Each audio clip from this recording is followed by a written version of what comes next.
আসসালামু আলাইকুম ওয়া রাহমাতুল্লাহি ওয়া বারাকাতুহু। আমাদের ধারাবাহিক আলোচনা সহিহুল বুখারীর সৃষ্টি সূচনা পর্ব, হাদিস নম্বর 3290। বিষয়বস্তু চলছে সৃষ্টির সূচনা পর্বের ইবলিস এবং তার সেনাবাহিনী সম্পর্কে। ইবলিস এবং তার সেনাবাহিনী যারা বদ জিন। ইবলিস কানা মিনাল জিন, জিন ছিল, এবং তার সেনাবাহিনী, মূল সেনাবাহিনী হচ্ছে বদমাইশ জিন, যেগুলো অবাধ্য আর যেগুলো খারাপ জিন, যারা নিজেরা পাপী এবং পাপের দিকে মানব জাতিকে নিয়ে যায়, জাহান্নামে নিয়ে যায়। তারা জাহান্নামের পথে জাহান্নামে নিয়ে যাওয়ার জন্য সর্বাত্মক চেষ্টায় লেগে আছে। এগুলি হচ্ছে সেনাবাহিনী, এক নম্বর সেনাবাহিনী ইবলিসের। আর তারপরে মানুষ শয়তান, মানুষের মধ্যে যেসব বদ প্রকৃতির মানুষ, সাথী সঙ্গীদেরকে, কাছের লোকদেরকে, যাকে পারে জাহান্নামের পথে নিয়ে যায়। নাস্তিক বানায়, মুশরিক মাজার পূজারি বানায়, বেদাতি বানায়, পাপিষ্টরা পাপী বানায়, আর যারা বিভিন্ন পাপে জড়িত তাদের দল ভারী করে। এরা হচ্ছে সব ইবলিসের সেনাবাহিনী, অজনুদ ইবলিস। আল্লাহ তাদের অনিষ্ট থেকে আমাদের রক্ষা করেন, ভালো মানুষের সাথে সব সময় থাকার তৌফিক দান করেন। আম্বিয়া রাসূলগণ এবং তাদের অনুসারী, তাদের সাথী সঙ্গী এবং তাদের সত্যিকার নির্ভেজাল যারা অনুসরণ করেছে যুগে যুগে, তাদের সাথে সব সময় আমাদেরকে অবস্থান নেওয়ার তৌফিক দান করেন। জালেমের জুলমকে আল্লাহ দূর করেন এবং জালেমদের অনিষ্ট থেকে আমাদেরকে রক্ষা করেন, ফিতনা ফাসাদ থেকে আল্লাহ বাঁচিয়ে রাখেন।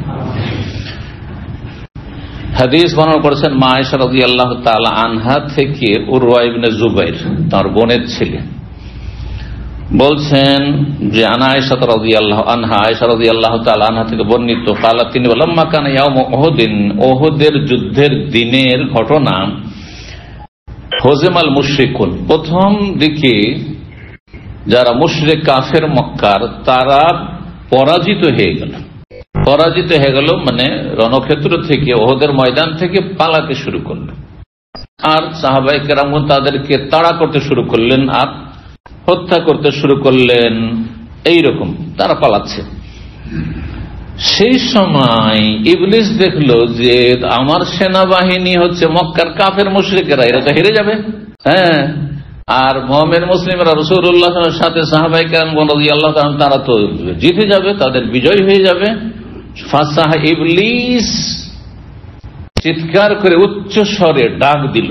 সাহা এসিহ মানে চিৎকার করে ডাক দিল। ইবলিস চিৎকার করে ডাক দিল মানুষের আওয়াজে, মনে করলো যে কোন মানুষ আমাদের হিতাকাঙ্ক্ষী হয়তো ডাক দিচ্ছে। আই ইবাদাল্লাহ, ইয়া মানে হে, আর আই, জি, আরবিতে ডাকার জন্য, বাংলাতে ডাকার জন্য কি বলে, হে ভাই, তাই না, বা ও হে ভাই, হেও আছে, ওহে আছে, ওগো আছে, বিভিন্ন ভাষা আছে, ঠিক আরবি তো কিন্তু এরকমই আছে। ইয়া, হ্যাঁ, আয়া, হায়া, হ্যাঁ, আই, এসব হচ্ছে হামজা মফতুহা। আ ইবাদাল্লাহ, আল্লাহ আমার রকম বেহাজ হাদিস রয়েছে, আল্লাহ কি আপনাদেরকে হুকুম করেছেন, জি। তো ইয়া মানে হে, আর ওই রকমই এই মানেও হে, জি। তো এই ইবলিস চিৎকার করে কি ডাক দিল, হ্যাঁ, যুদ্ধের ময়দানে, ওহদের ময়দানে, এই ইবাদাল্লাহ মানে ইয়া ইবাদাল্লাহ, হে আল্লাহর বান্দারা, মুমিন মুসলিমদেরকে ডাক দিচ্ছে। তো ইবলিস মানুষকে যে বিভ্রান্ত করে, সে কখনো শত্রুর রূপ ধরে আসে না। মানুষকে জাহান্নামে নেওয়ার জন্য সবসময় বন্ধু, হিতাকাঙ্ক্ষী রূপ ধরে আসে সবসময়। যে ক্ষতি করবে অতিভক্তি চোরের লক্ষণ, সে আপনার অতিভক্তি দেখাবে। কারণ যদি শত্রুর আকারে এসে বলে, তো আপনি তো শুনবেন না তার কথা, হ্যাঁ, তার কুপরামর্শ নেবেন না আপনি, আমার দুশমনের কথা কেন শুনবো।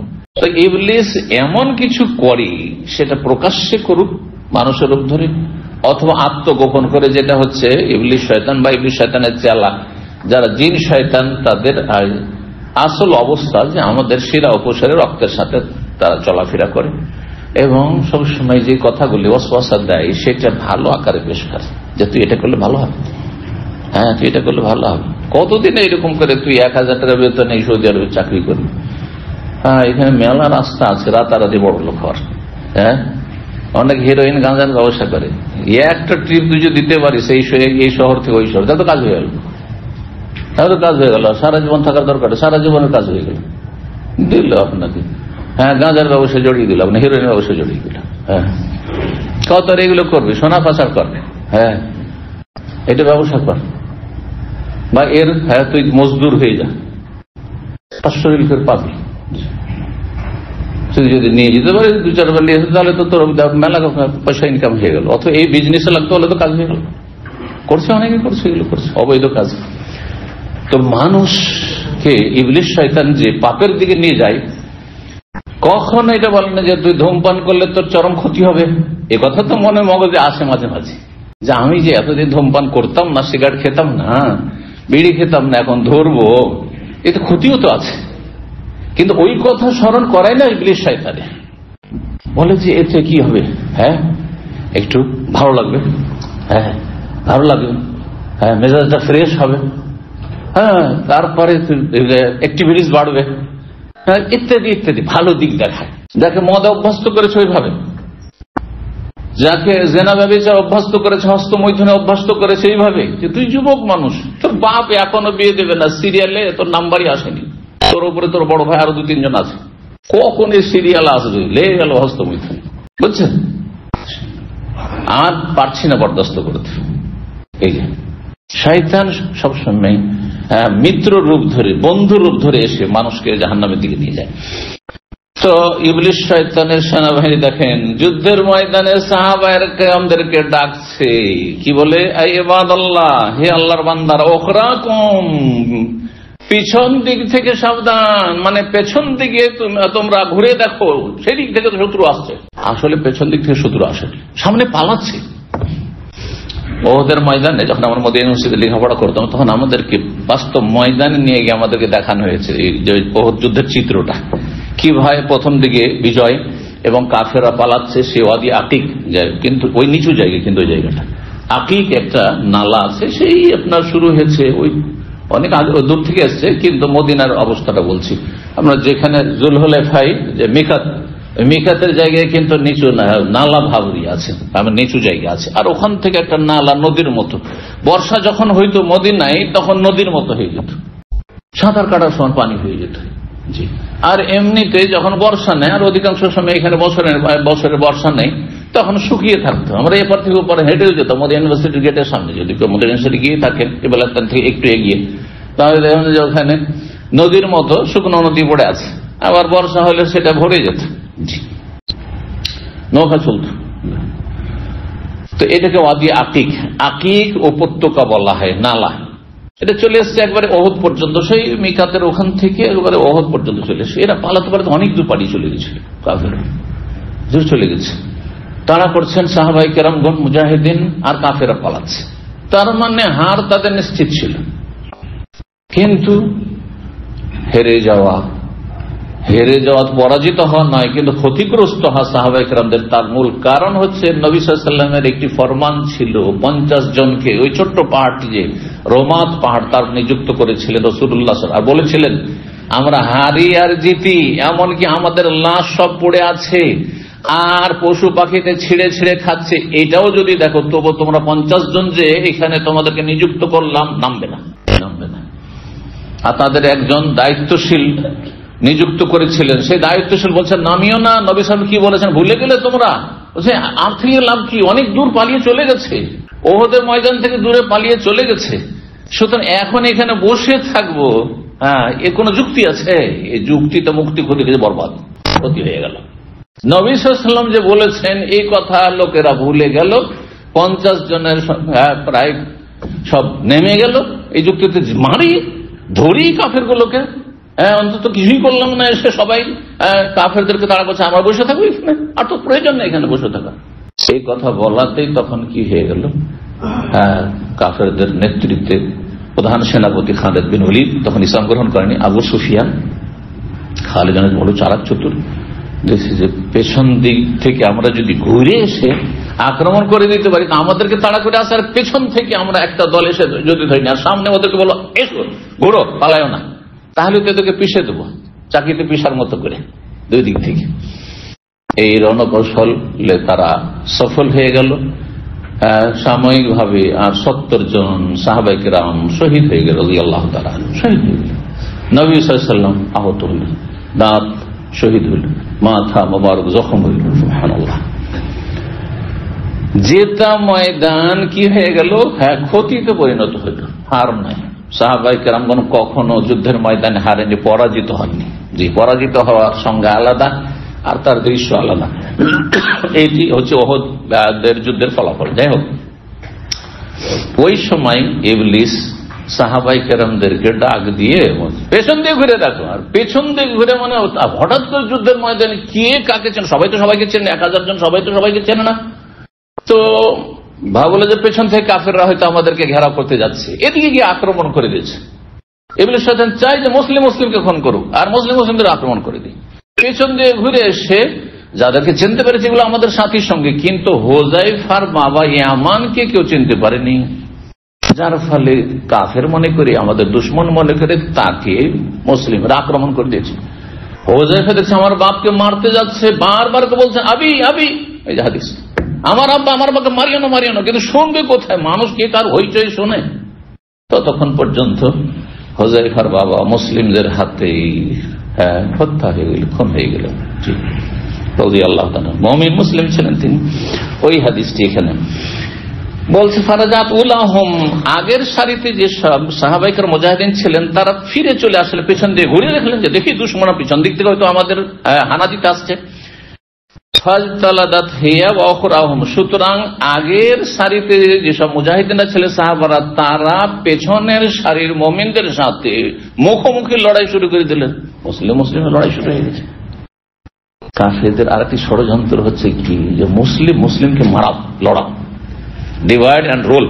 জি, ফাররিক তাসুদ আরবি প্রবাদ আর ইংরেজি প্রবাদ জানেন তো, ইংরেজিতে পলিসিটাই ছিল।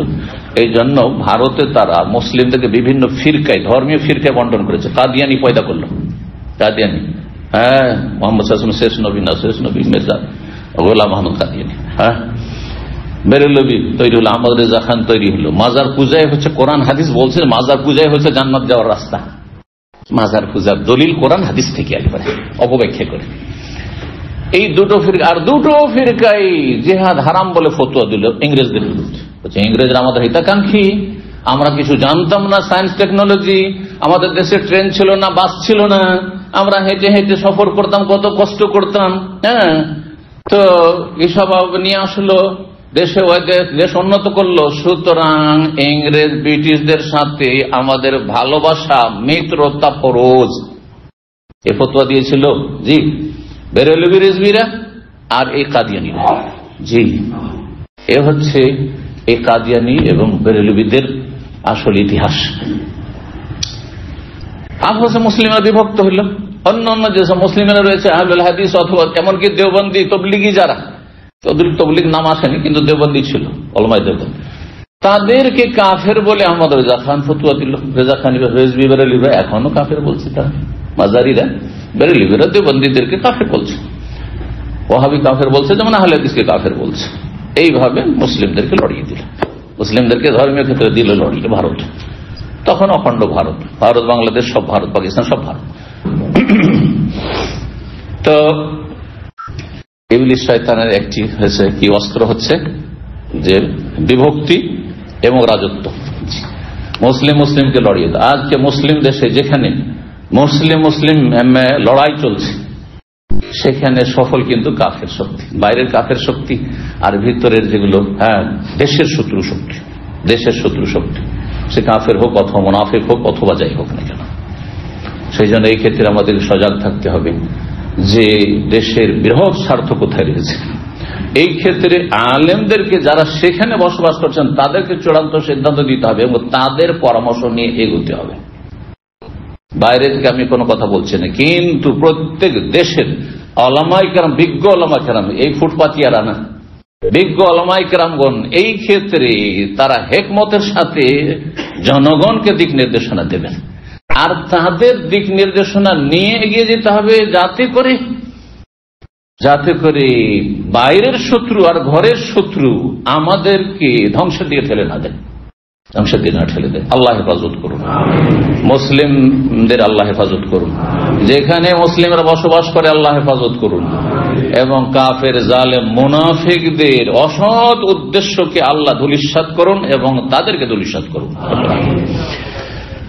তো এই যে দেখেন ইবলিসের চক্রান্ত, মুসলিম আপসের লড়াই শুরু হয়ে গেল। ভাবতে পারেনি যে এরা আমাদেরই সাথী সঙ্গীর পেছনে ছিল, আমাদেরই কেউ ডাক দিয়েছে, ও তো বুঝতে পারে না যে ইবলিসের ডাক ছিল সেটি, ইবলিসের পেছন দিয়ে ঘুরে আর মারা। আল্লাহু আকবার। বলছেন ফানাজারা হোজাইফা দেখলেন পেছন দিকে, তো ফাইজা হবি আবি, সামনের দিকে হোজাইফা রাদিয়াল্লাহু লড়াই করছেন, যুবক মানুষ আর বাপ একটু বয়স্ক। দেখছেন যে তার আব্বা ইয়ামান, ফাকালা এই ইবাদাল্লাহি, আল্লাহর বান্দার, আবি তো আমার বাপ, আমার আব্বাকে মারছো তোমরা কেন? ওয়াল্লাহি, আল্লাহর কসম করে বলছেন যে আমি এত বললাম মানুষকে, কিন্তু মা তাজারু, তারা বিরত হইল না, আমার বাবাকে হত্যা করা থেকে বিরত হইল না, থামলো না, হাত্তা কাতালুহু, তাকে খুন করেই ফেললো, হত্যা করেই ফেললো। ফাকালা হোজাইফা, তো হোজাইফা তখন বললেন, কি করবেন হোজাইফা তাহলে, আমার বাপকে কেন মারলি, তোরাকে মেরে দেবো নাকি? না, এটার নাম হচ্ছে আসাবিয়া, এর নাম হচ্ছে জাতীয়তা। না, আপনার একদিকে ঈমান ইসলাম, আর একদিকে হচ্ছে আপনার রক্তের সম্পর্ক, কোনটা বেশি শক্তিশালী হবে? ঈমান ইসলাম, ঈমানি সম্পর্ক। তারা ইচ্ছা করে আমার আব্বাকে খুন করেনি, ভুল বুঝাবুঝি হয়ে গেছে, সুতরাং এই ক্ষেত্রে তারা মাযুর, আল্লাহর কাছে মাযুর। নবী সাল্লাল্লাহু আলাইহি সাল্লাম যখন ওহদের যুদ্ধ শেষ হলো, মদিনায় ফিরে আসলেন, বললেন হুযায়ফাকে, তোমার আব্বাকে সাথী সঙ্গীরা ভুল বুঝাবুঝিতে কাফের মনে করে চিন্তনা খুন করে দিয়েছে, সুতরাং তুমি তার রক্তপণ দিয়ে 100 উট নিয়ে না। জি, তাকে বললেন, প্রস্তাব দেয় 100 উট নিয়ে না, বললেন ইয়া রাসূলুল্লাহ, আমি নেব না, আমি মাফ করে দিলাম। তারা ইচ্ছাকৃত আমার আব্বাকে খুন করেনি, আমি মাফ করে দিলাম, কিন্তু মনোকষ্ট তো একটা থাকবে যে আমার আব্বা কোনো কাফের হাতে খুন হলো না, মুসলিমের হাতে খুন হয়ে গেল। মুসলিমরা ভুল করে খুন করে দিল। তো ওই কথাই বলছেন এখানে, হুযায়ফা রাদিয়াল্লাহু তাআলা কোন আক্রোশ দেখেননি যে তোরা জালেম, তোরা খুনি, গাফারাল্লাহু লাকুম, আল্লাহ তোমাদের মাফ করুক, কারণ তোমরা ইচ্ছা করে আমার আব্বাকে মারোনি। জি। বলছেন হুযায়ফা দীর্ঘদিন তারপরে বেঁচে ছিলেন, তার সারা জীবন তার মধ্যে কি ছিল? বাকিয়াত খাইর, কল্যাণ অবশিষ্ট ছিল। মানে কখনো তিনি আক্রোশ পোষণ করেননি, কখনো যাদের হাতে খুন হয়েছে তার বাবা, তাদের ক্ষেত্রে শত্রুতা পোষণ করেননি, বরং তিনি তাদের জন্য ক্ষমার দোয়া করতে থেকেছেন। এবং মনে একটা দুঃখ কষ্ট, সেটা স্বাভাবিক, রক্তের সম্পর্ক, বাবা ছেলের সম্পর্ক, এই কষ্টটা মনে থেকেছে, কিন্তু সেটাতে তিনি সবর করেছেন, ধৈর্য ধারণ করেছেন। আল্লাহু আকবার। হাত্তা লাহিকা বিল্লাহ, যতদিন পর্যন্ত আল্লাহর সাথে তিনি মিলিত হননি, মানে তার মৃত্যু পর্যন্ত। 3291 নম্বর হাদিস বর্ণনা করছেন মসরুক তাবেঈ রাহিমাহুল্লাহ, কালাত আয়েশা রাদিয়াল্লাহু বলেন, সাআলতু নবী সাল্লাল্লাহু আলাইহি ওয়াসাল্লাম, নবী সাল্লাল্লাহু আলাইহি ওয়াসাল্লাম জিজ্ঞাসা করলেন, আন ইলতিফাতির রাজুল ফি সালাহ, সালাত অবস্থায় নামাজে মানুষ যে এদিক সেদিক তাকায়। যারা দিনের মাসলা মাসাইল জানে না, নামাজ পড়েন না, মাঝে মধ্যে কখন নামাজ পড়ে, তাদের দেখেছেন নামাজ পড়তে? কারণ জীবনে তো নামাজ পড়েনি, কোনখানে কি করতে না আমি দেখেছি, কিন্তু নতুন জামাইকে দেখেছি, নতুন বরকে ছোট কালে মনে আছে, ও জীবনেও নামাজ পড়েনি, বেনামাজি। কিন্তু যেদিন বিয়ের মজলিসে বসে আছে বড় জাতির মাঝে, শ্বশুর বাড়িতে নামাজ না পড়লে হয়, সামাজিকতা না আছে, ও ইবাদত না, কি আছে সামাজিকতা, নামাজ পড়ছে মসজিদে গিয়ে, তো দেখছি আশ্চর্য, জামাই বর ওর এদিকে তাকাচ্ছে, ওর এদিকে তাকাচ্ছে, কে কি করছে, কোনটার পর কি করতে হবে জানি না। হাই রে মুসলিম হতভাগা। তো এই যে এদিক ওদিক তাকানো, অথবা অনেকের চুলকানি আছে, মানে নামাজে স্থিরতা নেই, নামাজে স্থিরতা নেই। এই যে শয়তান বারবার করে নড়াচড়া, প্রয়োজনে একবার আপনি করতে পারেন, জায়েজ আছে, কিন্তু সেটা যদি বৃদ্ধি পায়, বারবার আপনি নরমাল ঠিক করছেন না, আপনি নামাজের ভিতরে বারবার ঠিক করছেন, আপনি বারবার কি করছেন, একবার না মুখ একবারে দেখেছেন কিছু লোককে, বদ অভ্যাস এটি, এবং শয়তানকে সুযোগ দেওয়া। হাদিস শোনেন এই মর্মে। জিজ্ঞাসা করা হলো রাসূলুল্লাহ সাল্লাল্লাহু আলাইহি ওয়াসাল্লামকে সালাত অবস্থায় এদিকে সেদিকে বা এদিকে ওদিকে তাকানো সম্পর্কে। এই যে মানুষ কিছু আছে নামাজ পড়ে ওর এদিকে তাকাচ্ছে, ওর এদিকে তাকাচ্ছে, আর ঘড়ির দিকে তাকাচ্ছে, টাইম কত হইল, ঘড়ির দিকে তাকাচ্ছে, এবার জামা কাপড়ের দিকে তাকাচ্ছে, কত সুন্দর লাগছে, তাই না, ইত্যাদি। এইরকম যে করছে, ডানে বামে তাকাচ্ছে, এই ক্ষেত্রে মাসলা বলছি, হাদিসের অনুবাদ করিনি, আগে ব্যাখ্যা করিনি। জিজ্ঞাসা করা হয় এটা কেমন, এটা ঠিক না ভুল, আর এটা কেন করে মানুষ, কেন করে? শয়তানকে সুযোগ দেয়, শয়তানকে সুযোগ দেয়। বলছে হুয়া ইখতিলাসুন, এটি হচ্ছে ছিনতাই। ছিনতাইকারীরা ছিনতাই করে না? ছিনতাইকারী দেখছি যে মোবাইল, একসময় ছিল ক্যামেরা ট্যামেরা ছিল না, দোকানপাটে তো বাধ্যতামূলক ছিল না, না মনে আছে? যখন নতুন নতুন স্মার্টফোন আসে, মানুষের কাছে স্মার্টফোনও কম ছিল, আর প্রতিদিন কিন্তু মোবাইল ছিনতাই হতো মার্কেট এরিয়াতে, এইখানেও। আর দেশে তো হয়, দেশে তো পকেট মাররা ট্রেন থেকে, বাস থেকে, আর আপনার পাশে যাচ্ছে কখন পকেট থেকে আপনার মোবাইল, এটা চলতি আছে। কিন্তু এই দেশে আলহামদুলিল্লাহ ক্ষান্ত হয়েছে, ক্ষান্ত হয়েছে। এই যে ক্যামেরাগুলো বাধ্যতামূলক হয়েছে দোকানপাটের বাইরে, যার ফলে যে কোনো জায়গায় কোনো কিছু করলে অনেক অঘটন কিন্তু কমে গেছে আলহামদুলিল্লাহ। জি, আমি চোখের সামনে এখানে দেখেছি মোবাইল নিয়ে কয়েকটা কালো ছেলে দিল, একদম দিল, এমন পালাচ্ছে, আর মোবাইল আলার পিছনে পিছনে চিৎকার করছে, ছুটছি, কোথায় গিয়ে ঢুকে গেল, ধরেই বলল। এসব হইতো আজকে থেকে 10-15 বছর আগে, আল্লাহ হেফাজত করুন। তো ছিনতাই, এই যে মানুষ নামাজ পড়া অবস্থায় একবার এদিকে তাকাচ্ছে, একবার এদিকে তাকাচ্ছে, এদিকে ধরেন খুব নকশা মসজিদে দেখতে ভালো লাগছে, এদিকে তাকাচ্ছে একবার, যেদিকে সেদিকে তাকাচ্ছে, যে এটা কি বলছে, এটা ছিনতাই। আর এটা কোন ধরনের ছিনতাই? নামাজের ছিনতাই। হ্যাঁ, এই ছিনতাই হচ্ছে শয়তান ছিনতাই করে বান্দার সালাত হতে, মানে নামাজকে ছিনতাই করে নিয়ে যায়।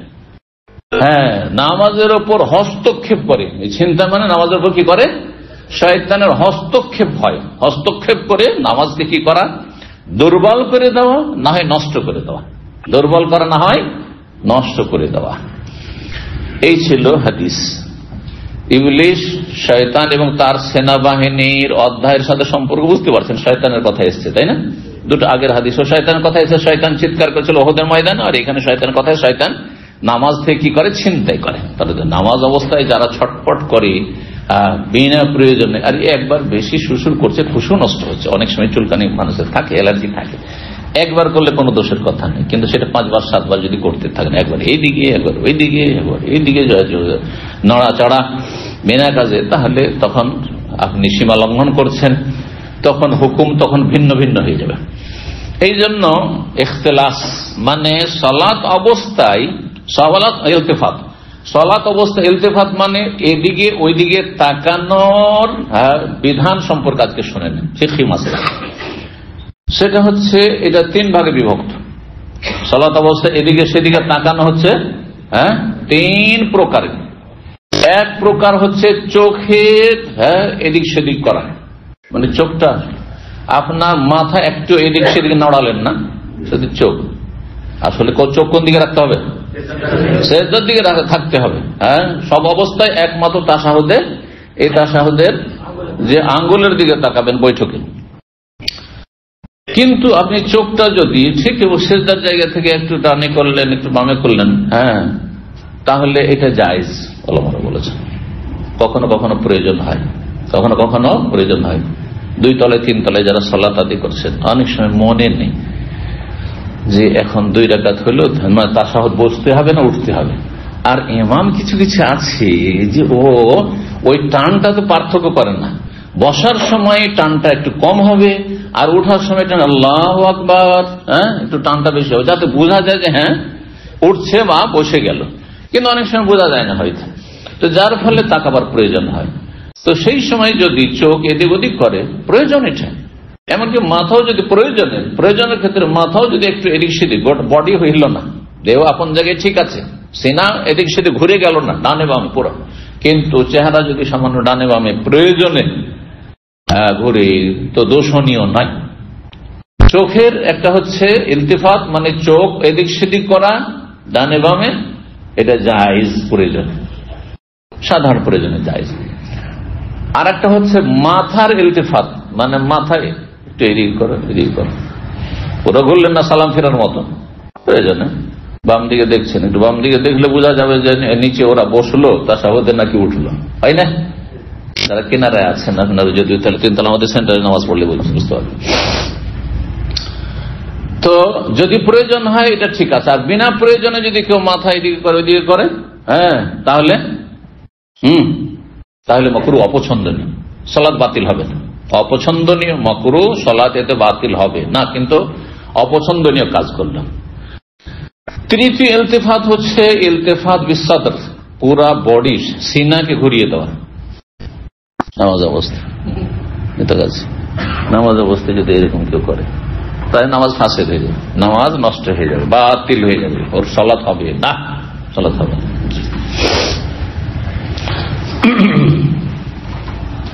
বাচ্চা নিয়ে অনেকে মহিলাদের কাছে যেহেতু বাচ্চারা থাকে, ছোট বাচ্চারা এদিক সেদিক হামাগুড়ি দিচ্ছে অথবা এদিক সে দৌড়াদৌড়ি করছে, নামাজ পড়ছে, কিন্তু নামাজে আর ওর কলব কি থাকবে, বাচ্চা নিয়ে পেরেশান আছে হয়তো। হ্যাঁ, এই জন্য উচিত বাচ্চাটা কাউকে সামলে দিয়ে ধরিয়ে দিয়ে তারপরে সালাত শুরু করা। কিন্তু অনেক মহিলা আছে ওর নামাজের চাইতে মহব্বত বেশি বাচ্চার সাথে, নামাজ পড়ছে তাকে দেখি কি অবস্থা আছে, এদিকে গেল কি করছে দেখি তো। তো এইরকম যদি করতে থাকে তাহলে যদি মাথা একটু এদিক ওদিক ঘোরায় তাহলে অপছন্দনীয় কাজ করলো, আর যদি গোটা শরীর ঘুরে যায় তাহলে নামাজ বাতিল হয়ে যাবে, বাতিল হয়ে যাবে। এই ছিল হাদিস, আর এই ছিল হুকুম। এবং এদিকে ওদিকে সালাত অবস্থায় তাকানোর তিনটি অবস্থার বিধান। 3292 নম্বর হাদিস। হাদিস বর্ণনা করছেন আবু কাতাদা, আব্দুল্লাহ বিন আবি কাতাদা, আবু কাতাদা থেকে। হাদিসটি হচ্ছে বলছেন কালান নবী সাল্লাল্লাহু আলাইহি ওয়াসাল্লাম বলে, আর রুয়া সালেহ মিন আল্লাহ, ভালো স্বপ্ন, সালেহা মানে ভালো, নেকও হয় আর ভালো হয়, নেক মানুষই না ভালো মানুষ। তো ভালো স্বপ্ন হচ্ছে আল্লাহর পক্ষ থেকে, কোন ভালো স্বপ্ন দেখেছেন আর স্বপ্নের বিবরণটা ভালো হইল, এটা আল্লাহর পক্ষ থেকে, আল্লাহর ফেরেশতাদের মাধ্যমে। ওয়াল হুলমু মিনাশ শায়তান, আর খারাপ স্বপ্ন, হুলম বলা হয় খারাপ স্বপ্নকে, খারাপ স্বপ্ন শয়তানের পক্ষ থেকে। শয়তান মানুষকে কষ্ট দিতে চায়, আর খারাপ স্বপ্ন দেখে অনেকে পেরেশান হয়ে যান। রাত্রে স্বপ্ন দেখছে আমার বাবা মারা গেছে, কে স্বপ্ন দেখছে যে আমার ছেলেটা মারা গেছে, আর মেয়েটা আমার মা মারা গেছে, আমার স্ত্রী মারা গেছে। আমি দেখেছি এরকম ঘটনা আমার কাছে। এক লোক বলছে আমার আব্বা মারা গেছে আজকে রাত, এসে আমার অফিসে কান্না শুরু করেছে। আরে কি হইল, কান্না কেন, কোন যে বিপদ এসে আমার আজকে স্বপ্নে আমার আব্বা মারা গেছে? না না কিছুই না, কিছুই না। তার সমাধান হচ্ছে আপনি দোয়া পড়েন এবং বাম দিকে থুতু ফেলে অন্যদিকে কাত হয়ে যান, এই সব স্বপ্নে আপনার কোনো ক্ষতি হবে না। শয়তান মুমিন বান্দাকে খারাপ স্বপ্ন দেখে কষ্ট দিতে চায়। স্বপ্ন কত প্রকার কারো জানা আছে? থাকতো আর ওই মাস্টার্স আর পিএইচডির বাংলা ভাষী আপনার ওই ছাত্ররা থাকতো, সব সিনিয়র, সব শিক্ষিত মহল। তো জুমার দিন আসর থেকে মাগরিব যেতাম, এইখানে দোয়া শেষ করে সাথে সাথে এক সময় আলহামদুলিল্লাহ যৌবন কাল ছিল, 2003-4 থেকে নিয়ে 8-10 পর্যন্ত প্রায় গেছি। তো যাই হোক, আল্লাহ কবুল করুন। সেখানে বাংলা ভাষী বিভিন্ন দেশে ছিল, বাংলাদেশিও ছিল, আর ইউরোপ, আমেরিকা, কানাডা, অস্ট্রেলিয়া, বিভিন্ন দেশ থেকে কিন্তু বাংলা ভাষী থাকে। কিছু আরামখোর যারা বড় বড় বাঙালি অফিসার ছিল তারাও থাকতো। তো যাই হোক, একদিন একজন জিজ্ঞাসা করছে যে শেখ, আমাকে একজন খুন করে দিবে। হ্যাঁ, সে আমাকে কি করছে, হুমকি দিয়েছে, হুমকি ধামকি দিয়েছে যে বেটা তোকে দেখবো। হ্যাঁ বুঝলেন তো, বেটা তোকে দেখবো মানে মারবো, মানে শেষ করে দেবো।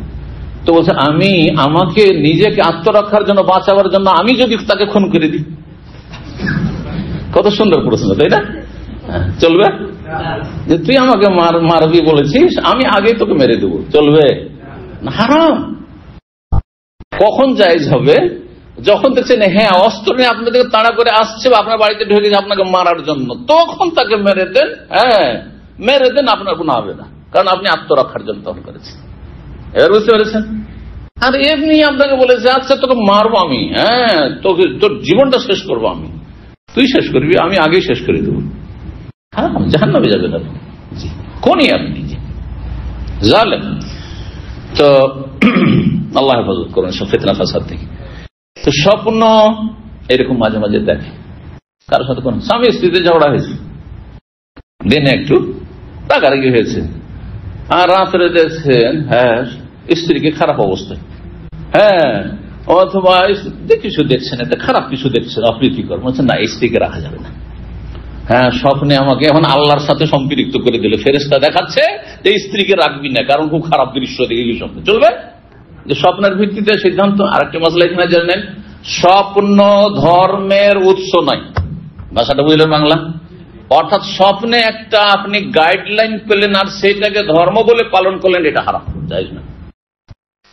স্বপ্নে যদি আপনাকে বলে যে তুই হ্যাঁ কি কর, একটা উমরা কর, আপনার জন্য জরুরি না যে উমরা করতে হবে, আল্লাহর সাথে নিসবত করে দিবেন যে আল্লাহ আমাকে দেখান যে তুই উমরা করে আয়, না না না, আপনি উমরা করবেন এমনি করে, কথা বলছেন।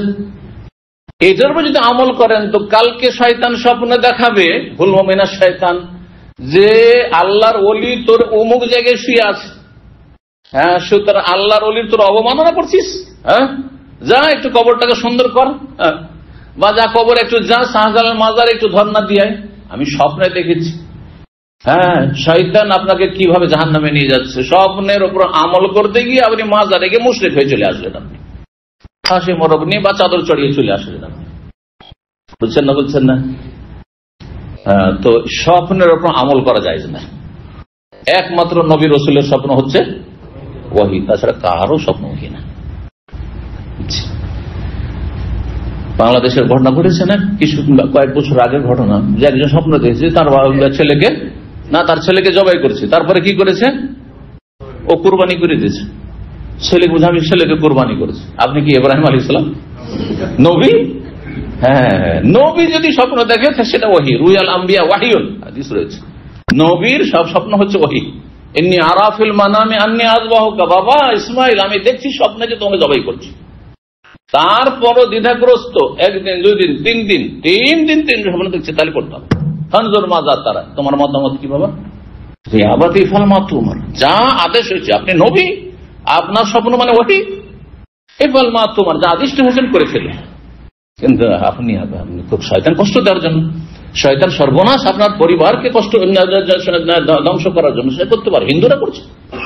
হ্যাঁ হিন্দুদের জ্যোতিষী বলে যে তোমার ছেলেকে বা তোমার মেয়েকে বলিদান করো, হ্যাঁ অমুক নদী তো অমুক জায়গায় ভাসিয়ে সেটা বলিদান করে দেবে, কিন্তু আপনি সেটা করবেন না, মোটেই না। তাহলে আপনি তাদের মতো মুশরিক, আপনি আল্লাহর দুশমন, আপনি হ্যাঁ শয়তানের দল, আপনি আল্লাহ হেফাজত করুন। এক কথায় স্বপ্ন সম্পর্কে ভালো করে শুনে রাখেন, স্বপ্ন তিন প্রকার, একটা হচ্ছে ফেরেশতাদের মাধ্যমে আল্লাহর পক্ষ থেকে ভালো স্বপ্ন। ভালো স্বপ্ন কেমন করে বুঝবেন? যদি নিজেই অনুভব করেন যে আমি স্বপ্ন যেমন দেখেছিলাম আলহামদুলিল্লাহ। অনেকেই সৌদি আরব আসার আগে বা উমরা করার আগে 10 বছর আগে 5 বছর আগে স্বপ্ন দেখেছেন আল্লাহর ঘরে তওয়াফ করছে, আর আলহামদুলিল্লাহ তারপরে চলে আসলেন, আশাটা খুব সহজ হয়ে গেল, আলহামদুলিল্লাহ ভালো স্বপ্ন এটা। পরে বুঝতে পারলেন কারণ গায়েব তো আপনি জানেন না। অথবা কোনো বিজ্ঞ মানুষ যারা স্বপ্ন সম্পর্কে, স্বপ্নের বিবরণ সম্পর্কে, তাবির সম্পর্কে বিজ্ঞ, তারা বললো যে এই স্বপ্নের ফলাফল আপনার খুব সুন্দর, হ্যাঁ তাহলে ঠিক আছে যদি হয়তো। আর খারাপ স্বপ্ন শয়তানের পক্ষ থেকে মানুষকে কষ্ট দেওয়ার জন্য, চিন্তায় ফেলে দেওয়ার জন্য, উদ্বিগ্ন করার জন্য, জি পেরেশান যাতে থাকেন। ফাইদা হালাম আহাদুকুম, সুতরাং তোমাদেরকে যদি খারাপ স্বপ্ন দেখে, হুলমান মানে খারাপ স্বপ্ন দেখে, ইয়াখাফুহু যাতে ভয় লাগছে, এই স্বপ্নটা দেখার পর তো ভয় লাগছে, দেখছেন যে সাপ আমাকে দংশন করছে বা সাপ আমাকে পেঁচিয়ে ধরে নিচ্ছে, এরকম স্বপ্ন অনেক সময় দেখে, খারাপ স্বপ্ন দেখেছেন। অথবা আমাকে চেপে ধরে নিয়েছে, দুশ্মন এসে আমার বুকের উপরে চড়ে বা জিন শয়তান এসে চেপে ধরেছে, খারাপ স্বপ্ন। আর ভয় পেয়েছেন, শরীরটা কাঁপছে, কাঁপে ঘুম ভেঙে গেলে তারপর থরথর করে কাঁপতে আছেন, এইরকম যদি হয় ফালিয়াবসু কাইয়াসারি, বাম দিকে থুথু ফেলুন, ওয়ালিয়াতাআউযাজ বিল্লাহি মিন শাররিহা, আল্লাহর কাছে আশ্রয় গ্রহণ করুন এই স্বপ্নের অনিষ্ট থেকে। আল্লাহ স্বপ্নে যদি কোনো খারাপি ক্ষয়ক্ষতি থাকে, ক্ষতি থেকে আমাকে রক্ষা করো, এই জন্য আল্লাহর কাছে আশ্রয় গ্রহণ করুন। আল্লাহর কাছে আশ্রয় নিলে আল্লাহ অসহায় ছেড়ে দেবেন না, ক্ষতি হবে না। আর বাম দিকে থুথু ফেললে তাতে শয়তান লাঞ্ছিত হবে, আর শয়তান আপনার কাছে আর আসতে পারবেন না, আমি পরীক্ষা করে দেখেছি। আর ওই রাতে যতই খারাপ স্বপ্ন দেখান শয়তান, ওই রাতে আর কোনো খারাপ স্বপ্ন শয়তান দেখাতে পারে, আসতে পারে না, ওই দিন আসতে পারে না। এখন হাদিসের বাহ্যিক শব্দ কি? আগে থুতু ফেলার কথা রয়েছে এবং রয়েছে কি আশ্রয় কামনা, এই জন্য বাহ্যিক এর উপরে আমল করে কেউ কেউ বলেছেন যে আগে আপনি বাম দিকে থুতু ফেলে দিলেন, করলেন 3 বার, আর তারপরে তখন হালকা থুতু, আর তারপরে তখন আপনি আল্লাহুম্মা ইন্নী আউযু বিকা মিন শাররি হাযিহি রুইয়া ওয়া শাররি মা ফিহা, আল্লাহ এই স্বপ্নে যে অনিষ্ট রয়েছে সেই অনিষ্ট থেকে আমি আশ্রয় গ্রহণ করছি, আর এই স্বপ্নে যা কিছু নিহিত রয়েছে তার অনিষ্ট থেকে আমি তোমার কাছে আশ্রয় গ্রহণ করছি। আর তার সাথে যদি বলেন যে আল্লাহর কল্যাণ চাইছি, হতে পারে এই স্বপ্নে আমার কল্যাণ থাকতে পারে। অনেক সময় বাহ্যিক স্বপ্ন খারাপ লাগছে কিন্তু তার বিবরণ হচ্ছে খুব সুন্দর, এটা হয়। জি, আল্লাহুম্মা ইন্নী আসআলুকা খায়রা হাযিহি রুইয়া ওয়া খায়রা মা ফিহা ওয়া আউযু বিকা মিন শাররি হাযিহি রুইয়া ওয়া শাররি মা ফিহা। এটা পড়ুন, হে আল্লাহ এই স্বপ্নের কল্যাণ চাই এবং এই স্বপ্নে যা কিছু লুকায়িত রয়েছে নিহিত রয়েছে তার কল্যাণ চাই, আর এই স্বপ্নে যা খারাপ রয়েছে আর যা কিছু খারাপ নিহিত রয়েছে তার অনিষ্ট থেকে আমি তোমার কাছে আশ্রয় কামনা করছি। এই দোয়া পড়বেন। যদি দোয়া আরবিতে মুখস্থ থাকে আলহামদুলিল্লাহ, না নিজের ভাষায় বলবেন আল্লাহ এই স্বপ্নের কল্যাণ কামনা করছি আর এই স্বপ্নের অনিষ্ট থেকে তোমার কাছে আশ্রয় কামনা করছি, নিজের ভাষাতে বলতে পারেন, কোনো দোষের কথা নেই। এমনিতে এই যে যারা বলছে যে আগে থুথু ফেলে তারপরে এই দোয়া পড়া বা এই কথা বলা, আল্লাহর কাছে আশ্রয় কামনা করা, এটা একদল ওলামাদের মত যারা বাহ্যিক হাদিসের দিকে নজর দিয়েছে। কিন্তু এবং মানে এই হয় না যে এটাতে সিরিয়াল মেনটেন করতে হবে, কিন্তু অতপর যদি থাকতো ফা বা সম্মা থাকতো তাহলে তখন হয় সিরিয়াল, আরবি গ্রামার। কিন্তু যেমন দুইজন একজন অপরজনের পরে গেট দিয়ে ঢুকছেন, আমি বললাম যে যা রাফিকুন ওয়া সাইদুন, রফিক আর সাইদ আসলো ওয়া এবং, তো যা রফিকের নাম আগে বললাম সেই জন্য জরুরি না যে আগে রফিক, হতে পারে যে সাইদ আগে ঢুকেছে তারপর রফিক ঢুকেছে। কিন্তু যদি আমি বলি আরবি ভাষায়, আরবি ভাষার গ্রামার এটা, যা রফিকুন ফাসাইদুন অথবা সুম্মা সাইদুন অতঃপর, তাহলে আগে রফিক এসছে তারপরে সাইদ এসছে, বুঝতে পেরেছেন? তো এখানে ওয়াও কিন্তু আছে, তাহলে বোঝা গেল যে জরুরি নয় যে আগে থুথু ফেলা আর তারপরে তখন আশ্রয় কামনা করা। আর এমনি রুকিয়া ঝাড়ফুকের যেটা তরিকা, প্রচলিত তরিকা অথবা অন্যান্য সমস্ত হাদিস দ্বারা প্রমাণিত তরিকা, সেটা হচ্ছে যে আপনি যখন একটা আয়াত তেলাওয়াত করলেন বা সূরা তেলাওয়াত করলেন অথবা একটা দোয়া পাঠ করলেন, ওর একটা বরকত হলো। যখন আপনি আপনার জবান দিয়ে কি করলেন, একটা দোয়া পাঠ করলেন বা সূরা পাঠ করলেন, সূরা ইখলাস ফালাক নাস পাঠ করলেন, সূরা ফাতিহা পাঠ করলেন, ওর একটা বরকত আছে না নেই? ওর একটা বরকত হলো। তারপর যেহেতু জবান দিয়ে আপনি তেলাওয়াত করলেন তারপরে থুথুটা ফেলবেন, তো থুথুতে বরকত হইল। এটা বেশি যুক্তিসঙ্গত এবং হাদিস সম্মত, এই জন্য এই মতটি বেশি ভালো। কিন্তু কেউ কেউ বলেছেন না অসুবিধা নেই, আগেই থুথু ফেলে দিল আর তারপরে তখন আশ্রয় কামনা করলো বা যে দোয়াটি পড়লো এটাও করতে পারে। এই আমলটি যদি করেন তাহলে এই স্বপ্ন তার কোনো ক্ষতি করতে পারবে না, আর কোনো ক্ষতি হবে না, মানে আপনার এই খারাপ স্বপ্নের কোনো কুপ্রভাব পড়বে না আর ক্ষয়ক্ষতি থেকে আপনি রক্ষা পাবেন। আল্লাহ আমাদের হেফাজত করুন। 3293 নম্বর হাদিস বর্ণনা করেছেন আবু হুরায়রা রাদিয়াল্লাহু তাআলা আনহু আন্না রাসূলুল্লাহ সাল্লাল্লাহু আলাইহি ওয়াসাল্লাম রাসূলুল্লাহ সাল্লাল্লাহু আলাইহি ওয়াসাল্লাম বলেছে, মান কালা, যেই ব্যক্তি বলবে, কি বলবে, লা ইলাহা ইল্লাল্লাহু ওয়াহদাহু লা শারীকা লাহু লাহুল মুলকু ওয়া লাহুল হামদু ওয়া হুয়া আলা কুল্লি শাইইন কাদির। আমাদের দেশের মানুষ এটা কালিমা তাওহীদ বলে। কালিমা কি বলে? তাওহীদ বলে। কারণ আমাদের দেশে আবার 5 কলমার ধর্ম আমরা শিখেছি ছোট থেকে, জানেন না? 5 কলমা তো আমরা নিজেরাই মুখস্থ করেছি, আহলে হাদিস মক্তব্য। আর বাকি অন্যদের মক্তব্যে যদি যান 6 কলমা 7 কলমা পর্যন্ত আছে। শুনেছেন না? শোনেন নাই? আমাদের দেশের ওই গদ বাঁধা এগুলো বানানো আছে। তার মধ্যে যেটা পহিলা কলমা হলে পহিলা, তারপরে আমরা যেমন ওই স্কুলে, প্রাইমারি স্কুলে পড়েছি কয়াকার কা, কয়রাশি কার কি করেছি, করেছি না, করি না? তারপর অঙ্ক 2 1 কে 2, 2 2 গুণে 4। যখন ক্লাস শেষ হচ্ছে তখন আমাদের কি করতে হবে, এগুলো পাঠ পড়াইতে হবে, মুখস্থ একজন পড়বে, বাকিরা ঝাঁক ধরে বলবে। আছে না নেই? জানি না এখন আছে কিনা, কিন্তু আমরা এগুলোই করেছি, আছে না? ঠিক ওই রকম মাদ্রাসা মক্তব আমাদেরকে করেছে, পহিলা কলমা তাইয়্যিব লা ইলাহা ইল্লাল্লাহু মুহাম্মাদুর রাসূলুল্লাহ, একটা করে বলছি আর বাকিরা সব ঝাঁক ধরে বলছে। এগুলো করেছেন না করেন নাই? দুসরা কলমা কি, শাহাদাত, বানানো, এটা শাহাদাত আর ওটা তাইয়্যিব, এগুলো ভাগ করতে কে বললো বলে? কালিমা ঠিক আছে, লা ইলাহা ইল্লাল্লাহ আপন জায়গায় ঠিক আছে, কোরআন হাদিস দ্বারা প্রমাণিত। তারপরে আশহাদু আল্লা ইলাহা ইল্লাল্লাহ ওয়া আশহাদু আন্না মুহাম্মাদান রাসূলুল্লাহ ওয়া মুহাম্মাদান আবদুহু রাসূলুহু, এই বাক্য হাদিস আছে, কিন্তু এর নাম শাহাদাত, পয়লাটার নাম তাইয়্যিব, তিসরাটার নাম কি না তামজিদ, হ্যাঁ তিসরার নাম তামজিদ, আর চৌথার নাম কি তাওহীদ। এইটা চৌথা। কোন হাদিস আছে যেটা চৌথা কালমার ওটা তিসরা কালমা? কিছু নেই। তাহলে এগুলো বেদাত। এই প্রচলিত 5 কলমা বা 6 কলমা 7 কলমা যে রয়েছে আমাদের দেশের কায়দা বাগদাদিতে, কায়দা বাগদাদি মানেই তো বুঝতে পারছেন, ও কায়দা মাদানি বলেনি ওরা, কিন্তু কায়দা মক্কি বলেনি, কোথাকার বাগদাদের ইরাকের কালে এগুলো প্রচলিত বেদাত। এবার বুঝতে পারছেন? তওবা করে ফিরে আসুন, এর নাম বলবেন না এগুলো, বাকি পড়ুন আপনি। লা ইলাহা ইল্লাল্লাহ ওয়াহদাহু লা শারীকা লাহু লাহুল মুলকু ওয়া লাহুল হামদু ওয়া হুয়া আলা কুল্লি শাইইন কাদির। আর ওতে যদি বাড়ান ইউহয়ী ওয়া ইউমীতু ওয়া হুয়া আলা কুল্লি শাইইন কাদির, হ্যাঁ ইউহয়ী ওয়া ইউমীতু ওয়া হুয়া হাইয়্যুন লা ইয়ামুত, এটা কোন রিওয়ায়াতে রয়েছে, সেটা পড়েন। আর তারপরে হ্যাঁ সুবহানাল্লাহি ওয়া বিহামদিহি ইত্যাদি ইত্যাদি যা কিছু রয়েছে, সুবহানাল্লাহ ইত্যাদি পড়েন। কিন্তু এগুলোর নামকরণ, এটা প্রথম কালমা, এটা দ্বিতীয় কালমা, এটা তৃতীয় কালমা, এটা চতুর্থ কালমা, এটা পঞ্চম কালমা, এটা ষষ্ঠ কালমা, এই পরিভাষাগুলি বেদাতি পরিভাষা, বেদাতিগুলো। জি, তো এই কালমার এই বাক্যগুলির ফজিলত শোনেন, এবং হাদিসটি সহিহ বুখারী হাদিস, অত্যন্ত সহিহ জিকির এবং সহিহ হাদিস। সহিহ জিকির গুলো করছেন না। আমি জিকিরের যে আলোচনাগুলি করেছি সেখানে আমি এই কথাটি স্পষ্ট করেছি যে আমাদের দেশে জিকির বলতে বেদাতি জিকির, মানে বেদাতিরা সব বেদাতি জিকির করে, আর যারা কোরআন সুন্নাহর অনুসরণ করেন তারা অধিকাংশই জিকির ফিকির করেন না। তো রোগ এখানে শয়তান পেয়েছে, এখানে শয়তান পেয়েছে। অথচ জিকির অত্যন্ত গুরুত্বপূর্ণ ইবাদত বন্দেগী, এমন একটি ইবাদত জিকির যদি সুন্নতি জিকির হয়, সুন্নতি তরিকার, সুন্নতি পদ্ধতিতে এবং সুন্নতি বাক্যে, হ্যাঁ অসম্পূর্ণ জিকির না, আল্লাহ আল্লাহর জিকির না, এটা বেদাতি জিকির। ইল্লাল্লাহ ইল্লাহ জিকির না, অসম্পূর্ণ জিকির, বেদাতি জিকির। হুহুর জিকির না, এটা বেদাতিদের জিকির, বেদাতি জিকির। এই সব জিকির করলে শয়তান খুশি হবে, জাহান্নামে নিয়ে যাবেন।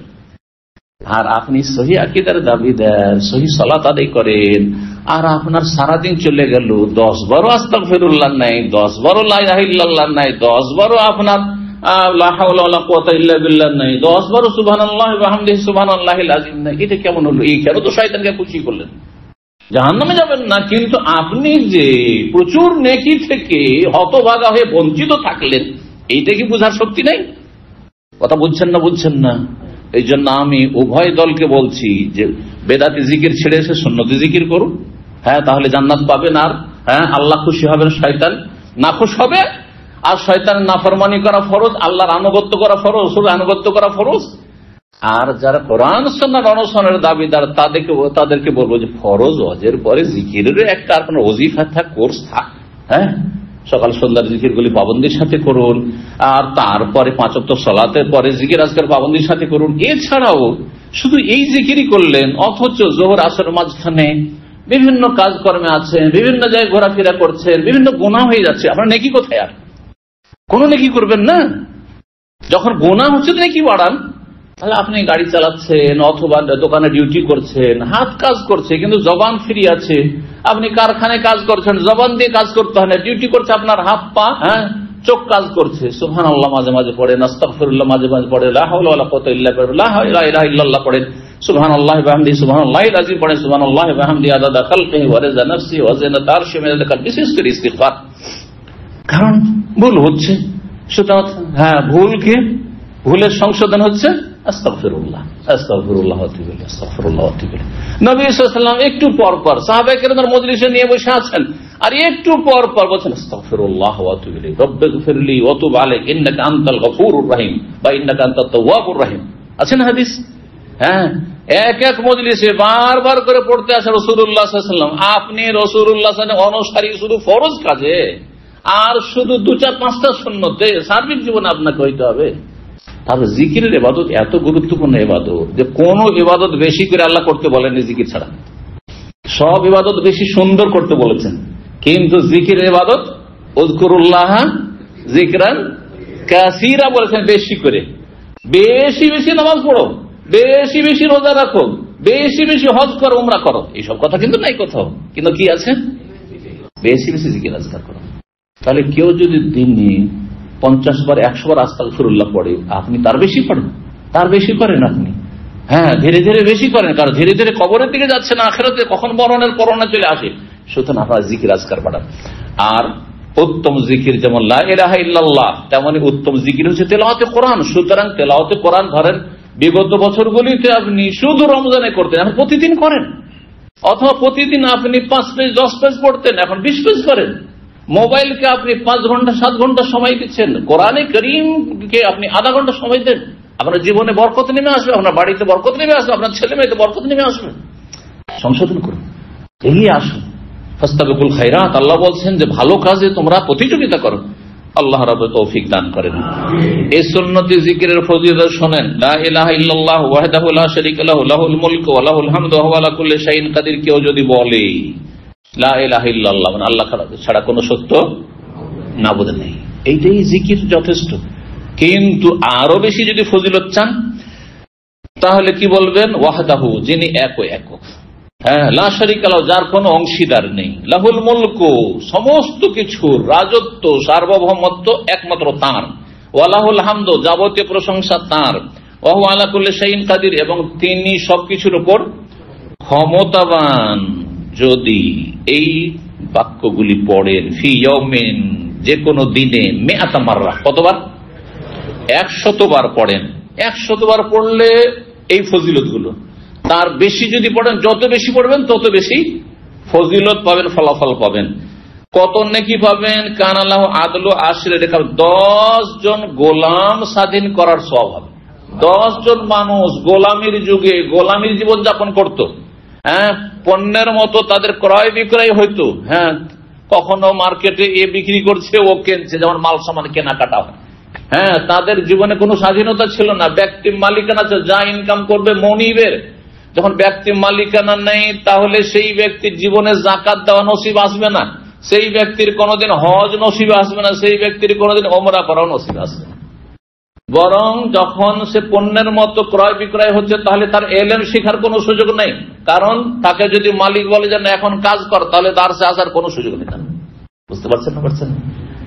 তাহলে গোলামের জীবন কত কষ্টের জীবন, কত বড় বালা মুসিবতের জীবন। আল্লাহ রাব্বুল আলামিনের শুকরিয়া আদায় করুন, আলহামদুলিল্লাহ, যে স্বাধীন মানুষ হিসেবে আল্লাহ আমাদেরকে পয়দা করেছেন এবং স্বাধীন রেখেছেন। আল্লাহ যেন সমস্ত শার থেকে এবং অনিষ্টকারী থেকে আল্লাহ হেফাজত করেন।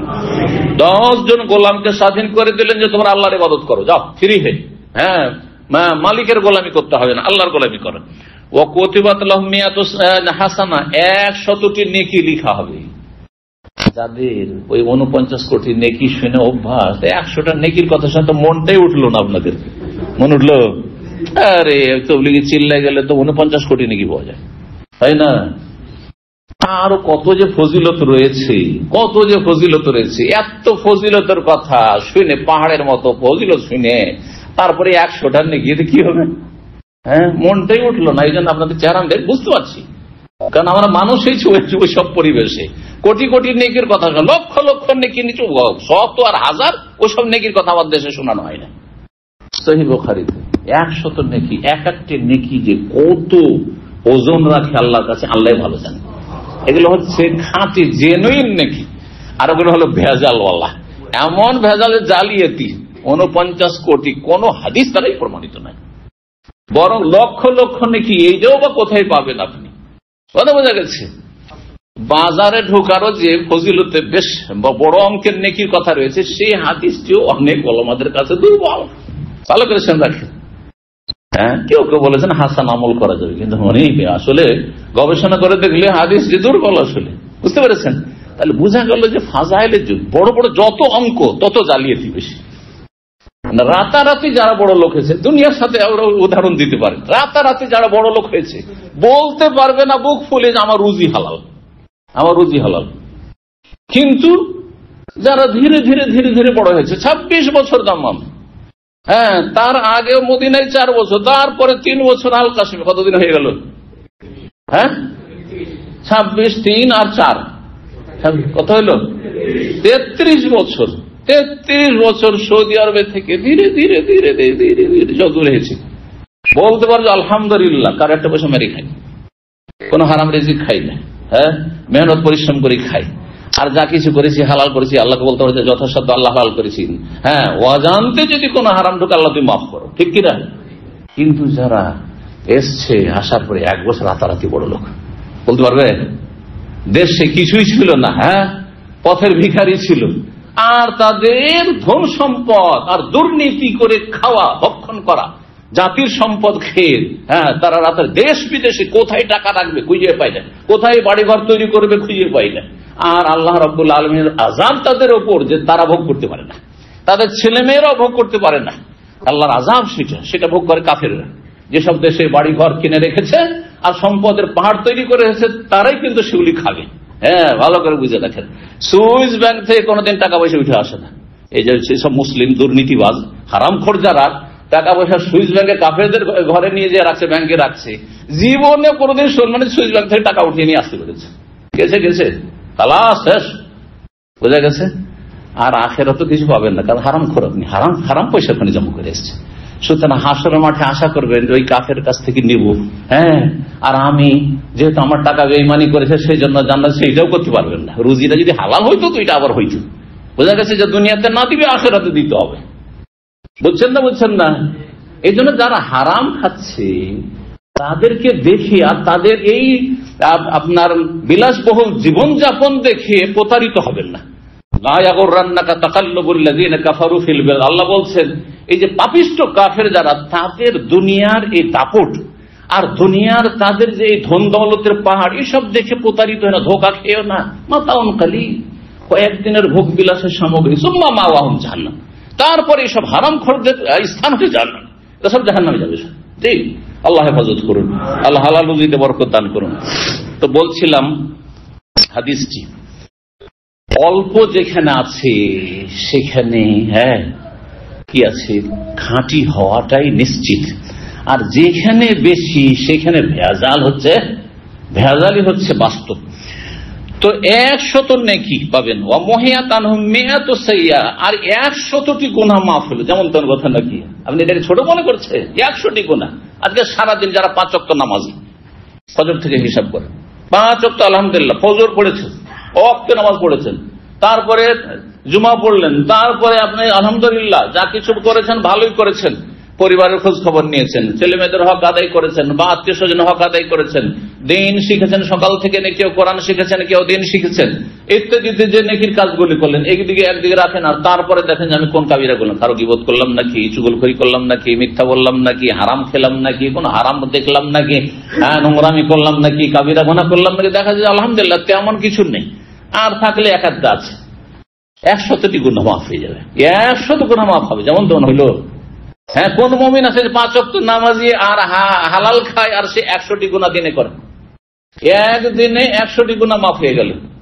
যেমন তেমন নয় কিন্তু, জি, মহিয়াত আনহু মিয়াতু সাই, 100টি গুনাহ মাফ হয়ে গেল। ওয়া কানা আল্লাহু হিরজাম মিনাশ শাইতানি ইয়াওমাহু যালিকা, সেই দিনের জন্য সেই ব্যক্তি শয়তানের অনিষ্ট থেকে সুরক্ষিত হয়ে গেল। সকালবেলা পড়েছেন, ফজর পড়ার পরে 100 বার, আর 100 বার পড়তে আমি হিসাব করে দেখেছি 5 থেকে 5.5 মিনিট লাগে, বেশি লাগে। আপনাদেরকে আরেকটু বেশি লাগবে, 6 মিনিট লাগবে, 6.5 মিনিট লাগবে, এর বেশি তো লাগবে না, 5-6 মিনিট কোনো ব্যাপার হইল। হ্যাঁ, ফেসবুক খুললেই হঠাৎ করে দেখছেন আধা ঘন্টা হয়ে গেছে, 1 ঘন্টা হয়ে গেছে, ঘন্টার ঘন্টা রাত চলে যাচ্ছে। যারা নেশাগ্রস্ত, হ্যাঁ, রোগী, যারা ফেসবুকের রোগী, সোশ্যাল মিডিয়ার রোগী, তাদের তো বলতে হবে না, সারা রাত পার হয়ে চলে যায়, ভোরে টেরই পায়নি যে ভোর হয়ে গেল। আউযুবিল্লাহ। আর আপনি জিকিরে 5 মিনিট 7 মিনিট দিতে পারছেন না, আপনি এতগুলি ফজিলত। জি, শয়তানের অনিষ্ট থেকে চিন্তা করুন। শয়তান থেকে বাঁচার জন্য অস্ত্র, শয়তান থেকে নিরাপদ থাকতে চান, শয়তান আপনাকে জাহান্নামের দিকে নিতে পারবেন না, কাবিরা গুনার দিকে নিতে পারবেন না, শয়তান আপনার দিন দুনিয়ার ক্ষতি করতে পারবেন না, আপনার পরিবারের ক্ষতি করতে পারবেন না, আপনার শরীরের ক্ষতি করতে পারবে না, আপনার অর্থের ক্ষতি করতে পারবেন না। হিরজান মানে সুরক্ষিত, সব দিক থেকে সুরক্ষিত। শয়তান থেকে ওই দিনের জন্য সুরক্ষিত হলো কতক্ষণ পর্যন্ত? হাত্তা ইউমসা, সন্ধ্যাবেলা পর্যন্ত। তাহলে সন্ধ্যাবেলা আবার যখন মাগরিব হলো, মাগরিবের আগে পরে, মাগরিব নামাজ পড়ার পরে আবার 100 বার 5-7 মিনিট পড়ে নেন।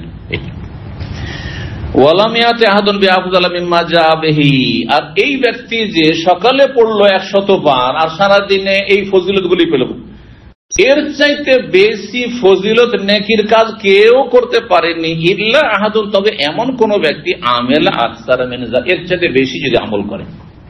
আমি 100 বার পড়েছি আর আপনি 150 বার পড়েছেন, বা 110 বার পড়েছেন, 200 বার পড়েছেন, 300 বার পড়েছেন, তখন আপনার নেকি বাড়বে। আর বাকি অন্য ফরজ ওয়াজিব অবশ্যই ঠিক রাখতে হবে। কয়টি ফজিলত হলে একটু গণনা করেন তো দেখি। 4টি। 10 জন গোলাম স্বাধীন করার নেকি, 100টি নেকি লিখা হবে আমলনামায়, 100 গুনাহ মাফ করা হবে, মুছা হবে।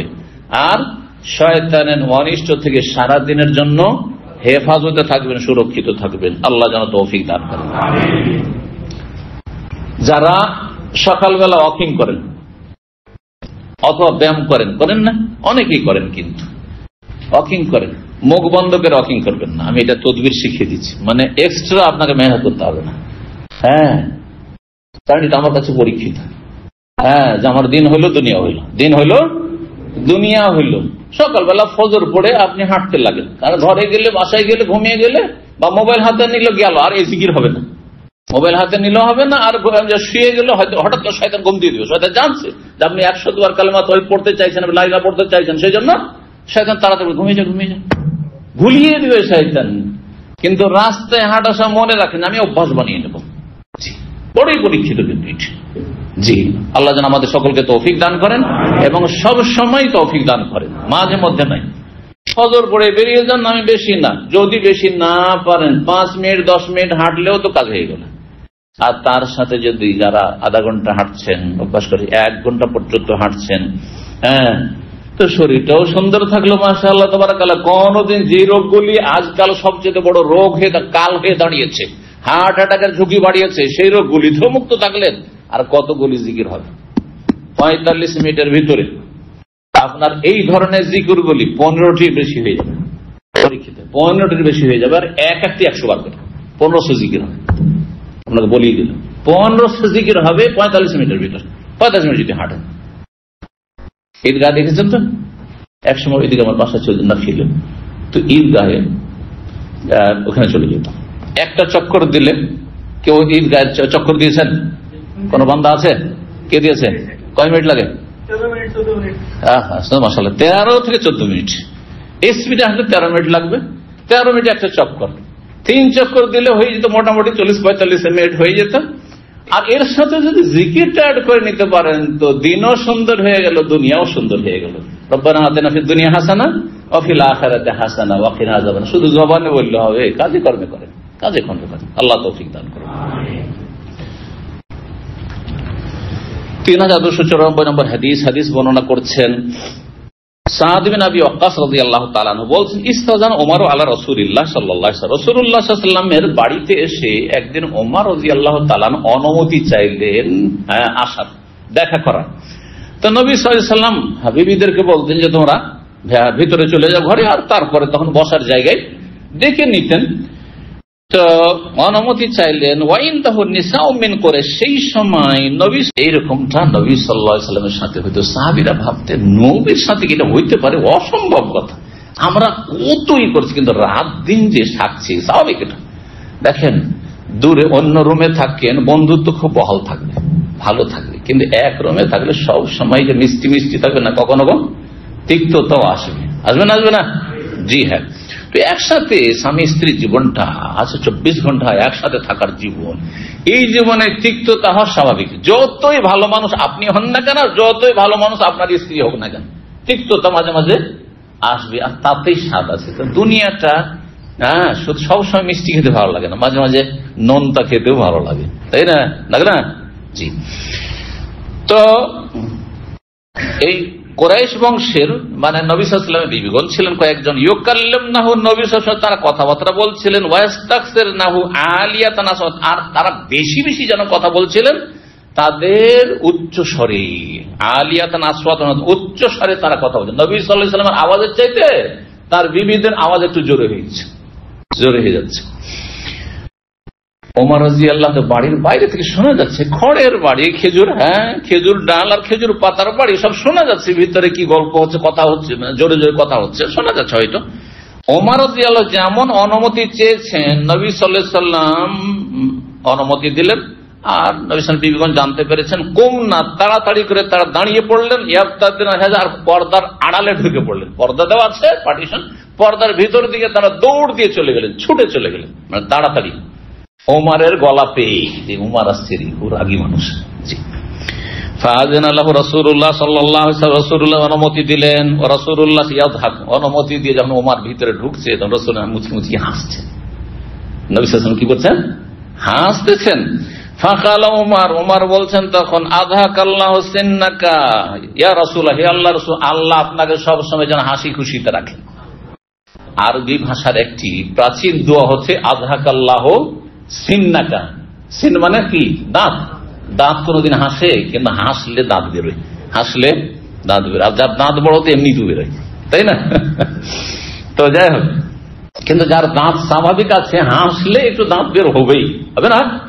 তো যাই হোক, আযহাকাল্লাহ, আল্লাহ আপনার দাঁতকে যেন হাসান, মানে আল্লাহ যেন সবসময় আপনাকে হাসি খুশি রাখেন। ইয়া রাসূলুল্লাহ, তাআলা ওমর বলছেন, আজেব তো মিন হাও না, রাসূলুল্লাহ বলছেন, আমি অবাক এই মহিলাদেরকে নিয়ে, আল্লাতি কুন্না ইনদি, যারা আমার পাশে এখনই বসেছিল আর কথা বলছিল, আর ফালাম্মা সামি'না সাওতাকা, যখন তোমার আওয়াজ শুনতে পেয়েছি, ওমর এসেছে, ওমরের গলা পেয়েছে, আসসালামু আলাইকুম, কি বলতেন সাহাবীরা?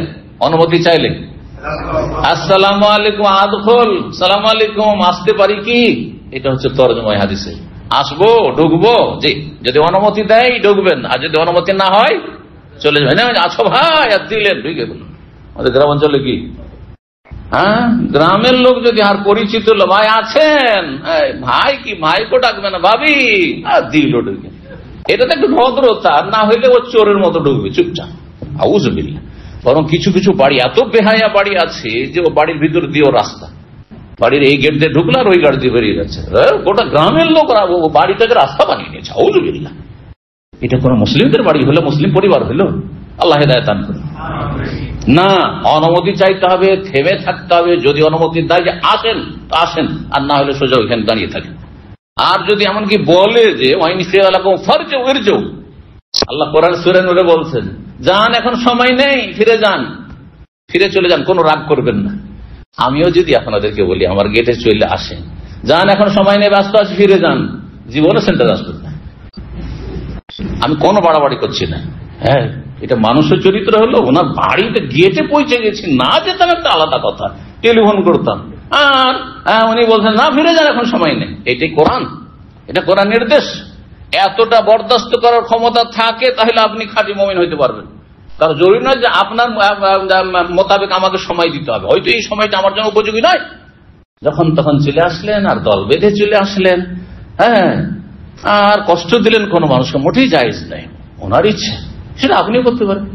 আমি যদি আপনাকে বলি যে ভাই আপনি এই সময় আসেন, শেখ আপনার সময় নেই, কোনো দুঃখ করার কিছু নেই, কোনো দুঃখ নেই, এটাই শরীয়ত। আপনি আপনার সুবিধা মতো দেবেন। জি, তো বলছেন নবী সাল্লাল্লাহু আলাইহি ওয়াসাল্লাম, আমি অবাক হচ্ছি এইসব মহিলাকে নিয়ে যারা আমার পাশে বসে কথা বলছিল উচ্চস্বরে, আর যখনই তোমার আওয়াজ পেয়েছে ইবতাদারনাল হিজাব, তখন পর্দার আড়ালের দিকে দ্রুত তারা পালিয়েছে, দ্রুত ঢুকে পড়েছে। তাআলা ওমর তখন বলছে, ফাআনতা ইয়া রাসূলুল্লাহ কুনতা আহাক্কা আন ইয়াহাবনা, হে আল্লাহর রাসূল, আপনি বেশি হক রাখেন যে আমাকে কেন ভয় করবে, আপনাকে বেশি ভয় করবে। আপনি রাসূলুল্লাহ, আপনার বিবি আপনাকে ভয় করে না, আমাকে ভয় করবে, মানে এটা কেমন কথা হইল? উচিত যে তারা আপনাকে ভয় করবে, আর আপনার সামনে এত জোরে কথা বলছে তারা। সুম্মা কালা, তারপরে ওমর রাদিয়াল্লাহু তাআলা বলছেন নবী সাল্লাল্লাহু আলাইহি ওয়াসাল্লামের বিবিদেরকে সম্বোধন করে, এই আদুওয়াতে আনফুসিহিন্না, হে আত্মশত্রু মহিলাগণ, হে আত্মশত্রু মহিলাগণ। আত্মশত্রু মানে কি? মানে তোমরা নিজেদেরই শত্রু। নবীর সামনে এইভাবে উচ্চস্বরে কথা বলছো, মানে নিজের ক্ষতি নিজেই করছো। কারণ আল্লাহ সূরা হুজুরাতে নবীর সাথে আদবের সাথে কথা বলতে বলেছেন। হ্যাঁ, নবীর আওয়াজের চাইতে কম আওয়াজে কথা। ইন্নাল্লাযীনা ইয়াগুযুনা আসওয়াতাহুম ইনদা রাসূলিল্লাহ উলাইকাল্লাযীনা আমতাহানা আল্লাহু কুলুবাহুম লিত্তাকওয়া। তাকওয়ার বহিঃপ্রকাশ হচ্ছে, আল্লাহর বহিঃপ্রকাশ হচ্ছে যে ইয়াগুযুনা আসওয়াতাহুম ইনদা রাসূলিল্লাহ, রাসূলুল্লাহর সামনে গিয়ে আস্তে কথা বলবে। এই জন্য যেসব বেদাতীরা, হ্যাঁ, ইয়া নবী সালাম আলাইকা, তারা আদব বলা না বেয়াদব? তাদের এক দল যারা বেরলবি তারা বলে যে নবী আমাদের মিলাদ মাহফিলে কি হয়ে যান, হাজির হয়ে যান, একটা চেয়ার খালি রাখে, শূন্য রাখে। এটা জানেন না? জানেন? আমি দেখেছি বেরলবি, ছোট কালে তো বেরলবিদের জলসা তো যেতাম, কারণ ছাত্র জীবন। চল বেরলবিদের বিশাল জলসা হচ্ছে, ওদের পিসার আছে, দেখে আসে। আর গিয়েছে মাত্র 2-4 জন আমরা আহলে হাদিস মাদ্রাসার ছাত্র, আর বাকি সবগুলি কিয়ামে দাঁড়িয়ে গেলে একটা সিট খালি আছে। নবী সাল্লাল্লাহু আলাইহি ওয়াসাল্লাম তশরিফ নিয়ে এসেছেন, চলে এসেছেন, আপনারা সবাই দাঁড়িয়ে যান, কিয়াম করেন, কিয়াম করেন। আর ইয়া নবী শুরু হয়ে গেল। বলেন নবী যদি চলে আসেন, হ্যাঁ, তার সামনে এত চিৎকার করে আপনারা ইয়া নবী সালাম আলাইকুম, এটা আদব হলো না বেয়াদবি হলো? বেয়াদবি হলো, বেয়াদবি। তারপরে নবী কখন হাজির হন না? আল্লাহ একমাত্র হাজির আর নাজির, সুতরাং নবী হাজির হয়ে যান, এটা শিরকি আকীদা। তাহলে আপনার বেয়াদব এবং শিরককারী বিদআতীয়। ভালো করে শুনে রাখেন, ভালো করে শুনে রাখেন। ঈমান হারাইলেন, আদব হারাইলেন, আর তাকওয়া হারাইলেন। কারণ তাকওয়ার বহিঃপ্রকাশ হচ্ছে যে আদবের সাথে কথা বলবেন। হ্যাঁ, এই জন্য আপনারা তো মদিনায় সবাই গিয়েছেন না, জান নাই? নবী সাল্লাল্লাহু আলাইহি ওয়াসাল্লামের কবর জিয়ারত করেছেন না করেননি? যখন কবরটা জিয়ারত করে হেঁটে হেঁটে যাচ্ছেন, দাঁড়াতে তো সেখানে তাই না, দেখবেন যে সেই ওপরখানে লেখা আছে, গ্রিন স্টিকারের ওপর আপনার ওই স্বর্ণ রঙে গোল্ডেন কালারে লেখা আছে, আয়াত লেখা আছে। কি লেখা আছে? এই আয়াত লেখা আছে, ইন্নাল্লাযীনা ইয়াগুযুনা আসওয়াতাহুম ইনদা রাসূলিল্লাহ। এখানে তাহলে এসে আল্লাহুম্মা সাল্লি আলা মুহাম্মদ, আল্লাহুম্মা বারিক আলা মুহাম্মদ চলবে? এই যে চিৎকার করে আমাদের দেশে মোনাজাত, ইয়া আল্লাহ, জায়েজ? এটাও বেয়াদবি। ভালো করে শুনতে। আরে আস্তে দোয়া কর, উদু রাব্বাকুম তাদাররুআন ওয়া খুফিয়া। আল্লাহ বলছেন রবের কাছে দোয়া করো, তাদাররুআন মানে একগ্রতার সাথে, খুশুর সাথে, আর খুফিয়া, খুফিয়া মানে কি? গোপনে। না না, খিফাতান মানে ভয়, আর খুফিয়াতান মানে লুকিয়ে লুকিয়ে, গোপনে। আল্লাহ তুমি মাফ করে দাও, আল্লাহ তুমি রহম করো, এতটুকু, এর বেশি নয়। চিৎকার করে নয়। জি, কোরআনের শিক্ষা দোয়ার ক্ষেত্রে, দোয়া দেয় চিৎকার করে। আল্লাহ শুনতে পান না? হ্যাঁ, আল্লাহ রাব্বুল আলামিন কাছে থেকে শুনেন, দূরে থেকে শুনেন, সব সমান তার কাছে। জি, আকরাবু ইলাইহি মিন হাবলিল ওয়ারিদ। জি, তো তারপরে বলছেন, হে আত্মশত্রু নারীগণ, আতাহাবনানি, তোমরা আমাকে ভয় পাচ্ছ, ওয়ালা তাহাবনা রাসূলুল্লাহ, রাসূলুল্লাহকে ভয় পাচ্ছ না। তাহলে বোঝা গেল যে বেগানা পুরুষ প্রয়োজনে পর্দার আড়াল থেকে অন্য মহিলাদেরকে সম্বোধন করতে পারবে না, পারবে না? কথা বলতে পারবে না, পারবে না? কিন্তু প্রয়োজনীয় কথা বলতে পারবে। হ্যাঁ, বিনা প্রয়োজন নয়, রসিকতার কথা নয়, আমোদ ফুর্তির কথা নয়। হ্যাঁ, পর্দার আড়াল থেকে বলছেন, কি ভাবি দাওয়াত দেবেন না, চা খাওয়াইবেন না, চলবে? হ্যাঁ, দিনই বোন আমার, দিনই বোনও বড় খেতে না আজকাল, কিন্তু আল্লাহ হেফাজত করিস। না না, খবরদার না। কিন্তু নবী সাল্লাল্লাহু আলাইহি ওয়াসাল্লামের সামনে কথা বলছেন, তোমরা নবীকে ভয় করছো না, আমাকে ভয় করছো তোমরা। হ্যাঁ, বলছেন, বকা দিলেন, কোনো অসুবিধা নেই, কোনো অসুবিধা নেই, মার্জিত কথা, কোনো অসুবিধা নেই। এইরকমই মানুষ কথা বলার প্রয়োজন, বিশেষ করে দিনদার লোকদের কথা বলতে হয়। শ্বশুর বাড়ি গেলে শালীদের সাথে কথা বলতে হয়, কিন্তু তাই বলে শালীকে সামনে নিয়ে এসে গল্প করবেন নাকি? পর্দার আড়াল দিয়ে তা রসিকতা করবেন নাকি? হ্যাঁ, চলবে না। আসসালামু আলাইকুম, ওয়ালাইকুম সালাম, কেমন আছো, ছেলে মেয়ে কেমন আছে, ঠিক আছে, হ্যাঁ, কি অবস্থা, আল্লাহ ভালো রাখুন, হ্যাঁ, এগুলো শেষ, কথা শেষ। পর্দার আড়াল থেকে ওরাই হয়ে যাবে, আল্লাহ কোরআনে বলেছে, কথা বলুন। এইদের ভাবিদের সাথে কথা বলুন, হ্যাঁ, ছোট ভাইয়ের বউর সাথে কথা বলেন, কিন্তু প্রয়োজনীয়। হ্যাঁ, কি কোথায় গেছে, হ্যাঁ, ভাই কোথায় গেছে, বা অমুক কোথায় গেছে, ইত্যাদি প্রয়োজন আছে, পর্দার আড়াল থেকে কথা বলে না, গেটের বাইরে কথা বলে না, আর চলে যাও সেখান থেকে। কিন্তু সেখানে আপনি হাসি মজাক শুরু করে দিবেন, তখন হারাম কাজ শুরু করে দিন আপনি, তখন জেনার দিকে গিয়ে গেলেন। আল্লাহ হিদায়াত দান করুন, হেফাজত করুন। কুলনা নাম, আর নবী সাল্লাল্লাহু আলাইহি বিবিগণ জবাব দিচ্ছেন, শক্ত জবাব, বলছেন, হ্যাঁ হ্যাঁ, আনতা আফাদ্দু আকলাজ মিন রাসূলিল্লাহ সাল্লাল্লাহু আলাইহি ওয়াসাল্লাম, কারণ তুমি রাসূলুল্লাহ সাল্লাল্লাহু আলাইহি ওয়াসাল্লামের তুলনায় কর্কশভাষী এবং নিষ্ঠুর অন্তরের। হ্যাঁ, তুমি যেমন নিষ্ঠুর অন্তরের, তেমনি তুমি কর্কশভাষী। তো তোমাকে তো ভয় লাগবে। হ্যাঁ, খারাপ লোককে দেখে ভয় লাগে, নবীকে বলে ভয় কি আছে, তিনি তো রহমতুল লিল আলামিন। হ্যাঁ, জি, সুবহানাল্লাহ। তখন বললেন ওমরের ফজিলতে রাদিয়াল্লাহু তাআলা, ওয়াল্লাযী নাফসি বিয়াদিহি, আল্লাহর কসম করে বলছি যার হাতে আমার প্রাণ রয়েছে, মা লাকিয়াকা শাইতানু কাত্তান সালিকান ফাজ্জান, শয়তান যেই কোন সময় কোন রাস্তায় তোমার সাথে মুখোমুখি হয়েছে, মানে তোমার সাথে সামনাসামনি হয়েছে, দেখা হয়েছে, ইল্লা সালাকা ফাজ্জান গায়রা ফাজ্জাকা গায়রা ফাজ্জিক, তখনই সে তোমার রাস্তা বাদ দিয়ে অন্য রাস্তা ধরেছে, টান দিয়েছে, এই উমারের সামনে যাওয়া যাবে না। শয়তান দেখতে, শয়তানও জানছে যে আমাকে উমর দেখতে পাই না, এমন নয় যে আমাকে দেখতে পাচ্ছে। তারপর শয়তানের উপর কত প্রভাব উমর রাদিয়াল্লাহু তাআলা, যে শয়তান সামনে কখনো আসতে রাজি নয় এই উমর রাদিয়াল্লাহু তাআলা। শয়তান যেমনই দেখে যে আসছে উমর, পালায় আর এক রাস্তা দিয়ে কাটে। তাহলে মুমিন মুসলিমের সাথে মনোমালিন্য হয়েছে, আত্মীয় স্বজনদের সাথে অথবা বন্ধুদের সাথে, তিনি ভাইদের সাথে, আর যখন দেখলেন যে এদিক দিয়ে বেরিয়েছে, টান দিলেন, দেখা করবো না। যেমন দেখছেন সামনে পড়ে গেছে, টান দেবে দিকে। এটা কার চরিত্র? শয়তানের চরিত্র। এটা শয়তানের চরিত্র, ভালো মানুষের চরিত্র নয়। সালাম দেন, আপনি সালাম দেবেন না, আর এইদিকে টান দিবেন, ওইদিকে টান দিবেন, এটা খারাপ জিনিস, খারাপ চরিত্র এর মানুষের আপনার এটা হচ্ছে বৈশিষ্ট্য। নবী সাল্লাল্লাহু আলাইহি ওয়াসাল্লাম বলেছেন, খায়রুহুম আল্লাযী ইয়াবদা বিসসালাম, সে ভালো মানুষ যে আগে সালাম দিয়ে দিতে পারে। তা সামনে পড়ে গেল, সালাম দিয়ে দেন। যদি সে কষ্ট দিয়ে থাকে, আর বেশি গল্প করার প্রয়োজন নেই, ঝামেলা বাঁধবে না, কোনো কথা বলবো না, কিন্তু আসসালামু আলাইকুম, হ্যাঁ ও সালাম দিল, ওয়ালাইকুম আসসালাম, না ও আগে সালাম দিল, আমি কেন দেবো? না না, ওই তাদের অহংকার আছে, অহংকার মুক্ত হতে চান, আপনি সালাম দিয়ে দেন। আল্লাহ তৌফিক দান করুন।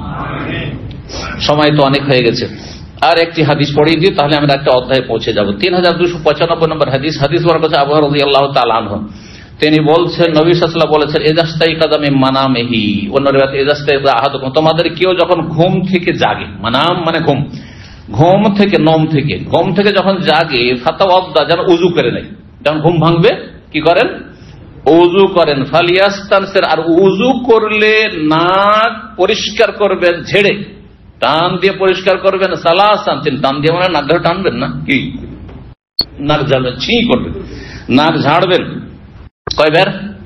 3 বার। ঘুমের পরে, বিশেষ করে আপনি জোহরে না করেন, কিন্তু যখন ঘুম থেকে উঠলেন, আপনি ঘুম থেকে উঠলেন, ফজরে ঘুম থেকে উঠলেন, এই সময় গাফিলতি বেশি আছে, আর শয়তান কিন্তু আপনার ভিতরে ঢুকে আছে, শয়তান নাকের বাঁশিতে ঢুকে আছে এখানে কিন্তু। জি, তো বলছেন যে 3 বার করে ঝেড়ে ফেলো নাক। ফাইন্না শায়তান ইয়াবিতু আলা খায়শুমিহি, কারণ শয়তান রাত যাপন করে মানুষের নাকের বাঁশিতে বা নাকের ছিদ্রে। এই যে ছিদ্র পথ রয়েছে, এতে শয়তান বাস করে। কেমন করে বাস করে আল্লাহ ভালো জানেন, কিন্তু নবী সাল্লাল্লাহু আলাইহি ওয়াসাল্লাম বলছেন শয়তান বাসা বাঁধে এখানে। রাতে যখন ঘুমিয়ে যান, তখন শয়তান এখানে বাসা বাঁধে। শয়তান যদি রক্তের সাথে চলাফেরা করতে পারে, তো আমরা বাসা বাঁধতে পারবে না। তো শয়তানকে ঝেড়ে ফেলুন, আর ভালো করে উযু করুন, আর তাহলে দেখবেন যে গাফিলতি দূর হয়ে যাবে, আর আপনার মধ্যে ফ্রেশনেস চলে আসবে, আর আপনার তন্দ্রা আসবে না, ঝিমাবেন না, আর সালাতে আপনার কোনো অসুবিধা হবে না। আল্লাহ তৌফিক দান করুন। আর মানুষ শয়তান, জিন শয়তান থেকে আল্লাহ হেফাজত করুন। আল্লাহ আমাদেরকে শান্তিতে রাখুন, আর মুসলিম বিশ্বকে আল্লাহ শান্তিতে রাখুন, আর সমস্ত বালা মুসিবত থেকে আল্লাহ হেফাজত করুন। সাল্লাল্লাহু আলাইহি ওয়া সাল্লাম, মুহাম্মদ ওয়া আলা আলিহি ওয়া সাহবিহি আজমাইন।